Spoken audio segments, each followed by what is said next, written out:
Late in 1994, we sold both houses for just under $150,000 each and took that money to buy a larger apartment house in Arizona, where the market prices were still depressed.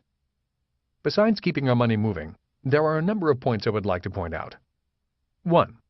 We did well because the market was down, and that gave us time to look for and negotiate sensible investments. If the market were up, we would tend to look harder and be even more cautious. 2. The investments had to make sense today, not tomorrow. Rich Dad always said, "Your profit is made when you buy, not when you sell." Every property we bought had to have a positive cash flow on the day we bought it, and had to have a positive cash flow even in a bad economy. If the market had not gone up, Kim and I would still be happy with the investment. 3. As stated earlier in this program, every investor has an exit strategy before they enter the market. Since this was a new type of market, even though it was investing in real estate, it was a different type of real estate investment. This difference required we start over again, doing our research and coming up with different entry and exit strategies. 4. Those two houses would sell for $200,000 to $250,000 today, now that the Portland, Oregon market has recovered.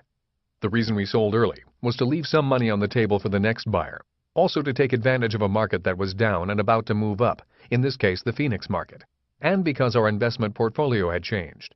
We no longer held single-family homes. We had now graduated to larger and larger apartment houses, again for more leverage. 5.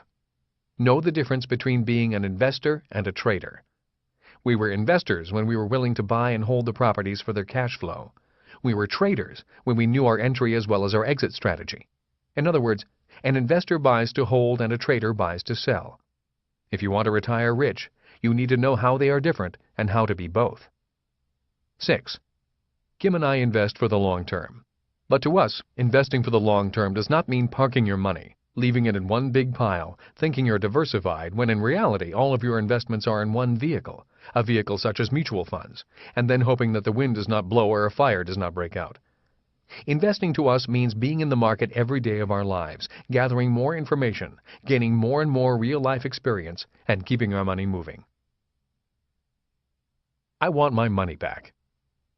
If you are a sophisticated investor, you want your money back, and you want to keep the asset too. That is the reason I love investing. I get to keep what I purchased and get my money back.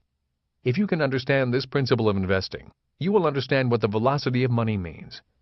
It means you want your money back as quickly as possible so it can be reinvested to acquire other assets. More than one way to speed up your money. This idea of the velocity of your money does not only apply to real estate. The idea of velocity of money is really a principle or mental tool of the rich. Once you understand the principle, you want to be able to apply it in everything you do. Velocity of money is an important aspect of leverage.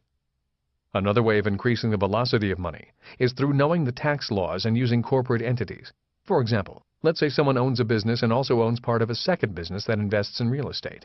Rental expense from one company flows to the rental income of the other company. As you may know, a business is taxed after expenses, while the individual is taxed before expenses. So an individual who rents a house pays for that house with after-tax dollars. The business can pay that rent with pre-tax dollars. The rental income goes to another corporate entity, but this income is now classified as passive income rather than earned income. There is an exception, where the ownership of the two companies is the same, where the income must be treated as earned income. For example, if you have a business in your home and pay yourself rent, you would have to treat that income as earned income. Passive income, if managed properly, can flow to the individual or the business paying substantially less in taxes. A person who manages his or her business and investment portfolio in this manner can keep their money moving faster while paying much less in taxes. If it flowed into only one corporate entity, it would stagnate and be taxed heavily. Velocity of money with paper assets. The idea of the velocity of money applies to all assets, including paper assets. When someone looks at a stock's PE, price to earnings ratio, they are looking at the velocity in many ways. When someone says the stock's PE ratio is 20, it means it will take you 20 years to get your money back, based upon today's price and earnings. The Rule of 72. The Rule of 72 is another measure of money's velocity.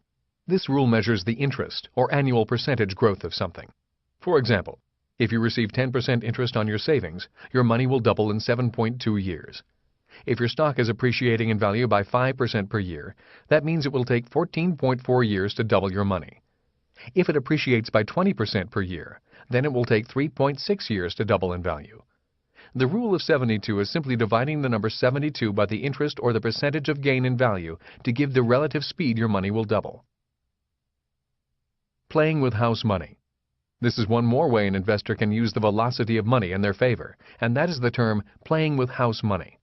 There are two reasons I love small cap stocks. Reason 1. Because I'm an entrepreneur rather than a corporate person, I like and understand the problems of small startup companies and can sense if the business has a chance for growth or not.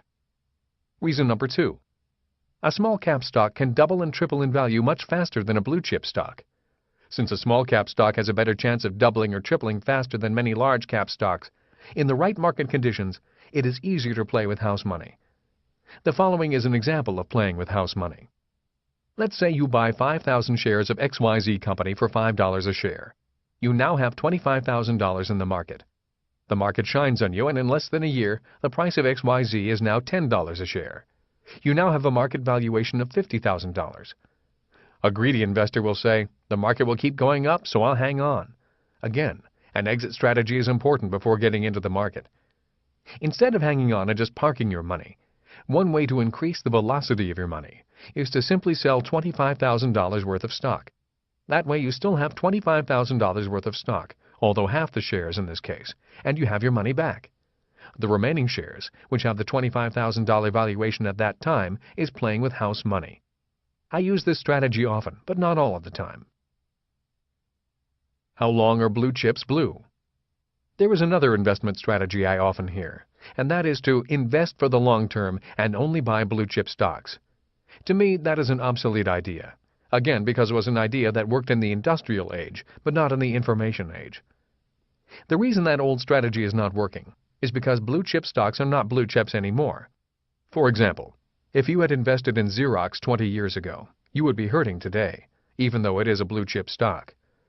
The real question each of us needs to ask is how long will a blue chip stock be blue? In this age of faster-moving technology, a company may rise and fall in just a few years. The speed of change then requires all of us to be more vigilant and to focus on keeping our money moving, rather than just leaving it parked, waiting for the market to rise and rise forever. The buy, hold, and pray strategy is okay for the average investor, but it is not a great strategy for anyone who wants to retire young and retire rich. The leverage of paper assets. As Rich Dad said, while there is risk, investing does not have to be risky. Nor do you have to lose if the market changes direction. In fact, if the market starts to go down, many sophisticated investors make a lot of money. The following are my Rich Dad's lessons on how to invest in the stock market and make money, whether the market is going up or down. One of the key things to do is to keep an open context. An open mind and a flexible context are important. Don't say, that's impossible. Vocabulary of insurance. If you want to retire young and retire rich, it is important that you invest some time learning how to protect your assets, especially if you plan on holding your wealth in paper assets. You do that by learning and understanding what my Rich Dad called the language of a sophisticated investor. In my investment seminars, I call it the vocabulary of insurance. Before getting into these words, I believe it is important to review a few other words. Investor versus trader. If you want to be successful in the world of investing, whether it is in paper assets, businesses, or real estate, you need to be both an investor and a trader. An investor knows what to analyze and how to manage investments, and a trader knows how and when to buy and sell. An investor usually wants cash flow from the asset, and the trader wants to realize a capital gain from buying low and selling high. Fundamental investor versus technical investor. A fundamental investor looks at the financial statement of a company or property. A fundamental investor is often concerned with earnings, the management team, and the long-term potential of the business. The technical investor only cares about the market sentiment at the moment. A technical investor can be a good technical investor and lose money simply because they lack proper fundamentals. The same is true for fundamental investors, who can lose because they lack the knowledge of technical trading. This reality is why Rich Dad wanted his son and me to be qualified or sophisticated investors, investors with both good fundamental skills and good technical skills. And finally, average investor versus sophisticated investor. The average investor barely knows what a financial statement is. The average investor is better off investing for the long term and investing in mutual funds. The sophisticated investor is someone who has money and understands both fundamental investment techniques as well as technical trading techniques. Words that help you win in any market. If you want to retire young and retire rich, protecting or insuring your assets from catastrophic loss is vital. The way to win and protect your assets in any market is to learn and truly understand the vocabulary of the fundamental and technical investor, especially in paper assets. It is easy to do if you will invest a little time. Just as a banker will ask to see your financial statement before giving you a loan and require you to have property, title, and mortgage insurance on a real estate investment to ensure the technical or catastrophic risk, you too should require the same of yourself if you want to invest in paper assets. The way you do that is to begin understanding the words of insurance when investing in paper assets. For instance, trends. Every sophisticated investor must understand trends. There is a saying that all sophisticated investors say, and that is, "The trend is your friend." Please remember and use that saying. So what is a trend? Essentially, it is an investment cycle that comes in waves, as do ocean waves. Sophisticated investors go with the trends, changing strategies when appropriate, or standing on the sideline if things are too choppy. There are three basic trends that affect paper assets as well as all other investment products. One is an uptrending market, often called a bull market. The second trend is market heading down, and that is called a bear market. The third trend is a sideways trending market, which is a market that is not going up or going down. The sophisticated investor uses different strategies for the different trends. Another important insurance term is moving average. Trends are caused by buyers and sellers. If there are more buyers, then the trend is up. If there are more sellers, then the trend is down. Average investors take comfort when their financial advisor says to them, "The market has gone up over the last 40 years." The sophisticated investor is not watching a long-term average, but a moving average. The sophisticated investor watches the ebb and flow of money in and out of the market.